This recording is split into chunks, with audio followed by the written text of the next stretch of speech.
हमारे संघ के स्वयंसेवक, बजरंग दल के साथी और समस्त हिंदू युवा ऐसा कहने से ध्यान आता है कि बहुत लोग शरीर से तो युवा रहते हैं, लेकिन मन से, हृदय से वो बुजुर्ग की तरह काम करते हैं, मतलब थोड़ा स्थिर हो जाते हैं।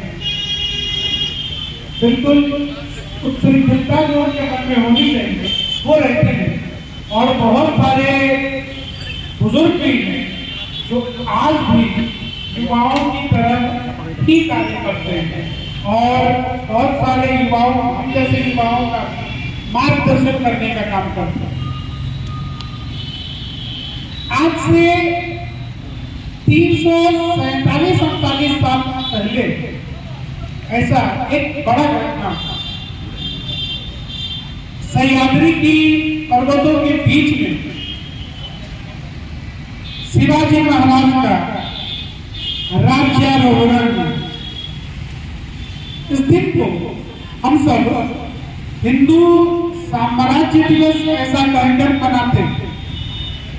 राष्ट्रीय स्वयंसेवक संघ के संस्थापक आद्य संचालक, मतलब जो हमारे संघ के पहले संचालक थे, ब्रह्म पूजनीय डॉक्टर केशव बलराम हेडगेवार जी ने इस दिन को हिंदू साम्राज्य दिवस ऐसा कहकर बोला। हिंदू साम्राज्य दिवस के दिन राज्यारोहण हुआ था वीर शिवाजी का। वीर शिवाजी आज ही के दिन, किसी को अगर याद हो कि उनका जन्म कब हुआ था, 19 फरवरी तो था, लेकिन साल कौन सा हुआ था तो हाथ उठाएंगे अगर किसी को ध्यान हो। हाँ, एक दो लोगों को ध्यान हो तो 1630 में उनका जन्म हुआ था, दिन आज ही का। जिस समय शिवाजी का जन्म हुआ परिस्थितियां बिल्कुल अनुकूल नहीं थी, बिल्कुल प्रतिकूल, मतलब अपने विचार की बिल्कुल अनुकूल नहीं। यहाँ तक कि वीर शिवाजी के पिताजी भी मुगल शासकों के अंदर अपने राज्य को चलाने के लिए, छोटे से राज्य को चलाने के लिए मजबूर थे और चलाते भी थे। मां जीजाबाई ने उनका पालन पोषण किया, उनके अंदर वीरता, राष्ट्र को अखंड बनाने की भावना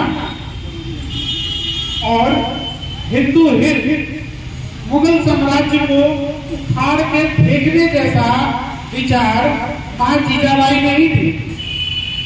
आज भी हम लोग पराया कहते हैं, जब कोई शिशु मां के गर्भ में पल रहा होता है तो ऐसा बड़े बुजुर्गों की तरफ से बात आती है कि उनको गीता, रामायण ऐसा पाठ पढ़ना चाहिए, तो बच्चा अंदर से मानसिक रूप से स्वस्थ जन्म लेता है। जीजाबाई ने ऐसा ही कुछ किया।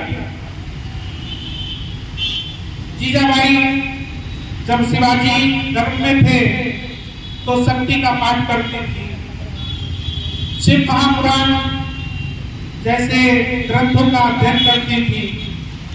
तो ये स्वाभाविक था कि जो जन्म लेने वाला नवजात शिशु था वो भी इसी तरह का कुछ हो। वीर शिवाजी का जन्म आज ही के दिन होता है और आज 1630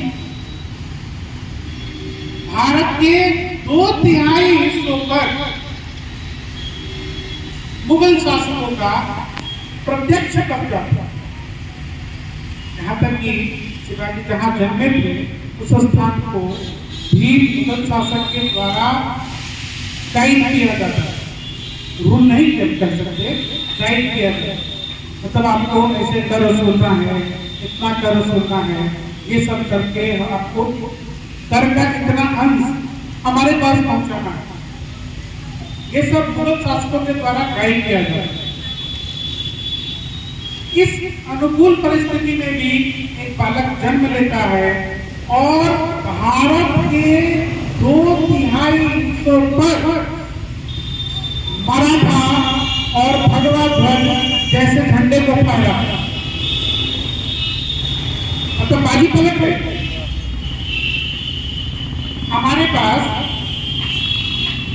जो इतिहास का कुछ संकलन हमारे पास आया रहता है, हम सब लोगों ने अध्ययन किया है और करते भी हैं।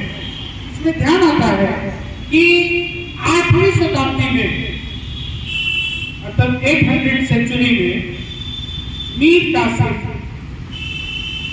जैसा एक आक्रांता आया था और भारत पर पहली बार उसने मुगल का कोई शासक आकर आक्रमण किया था, तो वो मीर कासिम, मतलब मुस्लिम आक्रांता, मुगल उसको नहीं थे, वो मुगल नहीं थे। उसके बाद मोहम्मद गोरी ने 400 वर्ष बाद इस घटना की पुनरावृत्ति की, मतलब उस घटना को रिपीट किया। और आप सबको ध्यान होगा कि पृथ्वीराज चौहान को उसने परास्त किया। अब इसकी कथा लंबी है, कैसे कैसे पृथ्वीराज चौहान से संघर्ष हुआ मोहम्मद गोरी का, और उसके बाद मुस्लिम शासक भारत में आकर जम गए, वहीं से अपने पैरों को टिका लिया। अब उस समय जैसे अपने यहाँ राज्य दरबार में जिस समय राजा महाराजा की प्रथा थी, उस समय अपने यहाँ राज्य दरबार में पंडित हुआ करते थे। जो ज्यादा पढ़े लिखे लोग थे उनको पंडित की तरह उनसे मार्गदर्शन लेने के लिए उनको रखा करता। ब्राह्मण होते थे ऐसा बिल्कुल नहीं था, पंडित तो ज्यादा पढ़े लिखे लोग, ज्यादा विवेकी लोग, ऐसे लोग। वैसे ही मोहम्मद गोरी जब पृथ्वीराज चौहान को मार देता है, पृथ्वीराज चौहान के राज्य पर कब्जा करता है, तो वैसे ही मोहम्मद गोरी के पास भी एक पंडित थे। पंडित मतलब बार बार मैं कह रहा हूँ, पढ़े लिखे लोग, विवेकी लोग। उनका नाम था ख्वाजा मोइनुद्दीन चिश्ती। ख्वाजा मोइनुद्दीन चिश्ती पृथ्वीराज चौहान के महल में जाते हैं। उनको हराने के बाद उनकी महल में जाते हैं और उनकी पत्नी संयुक्ता के बारे में कहा जाता है। पृथ्वीराज चौहान की पत्नी संयुक्ता, उनके बारे में कहा जाता था कि उनसे सुंदर स्त्री भारतवर्ष में ख्वाजा मोइनुद्दीन चिश्ती या मोहम्मद गोरी ने देखी नहीं। और संयुक्ता को ख्वाजा मोइनुद्दीन चिश्ती जाकर कहते हैं, आप मोहम्मद गोरी के हरम में शामिल हो गए। हरम कहने का मतलब कि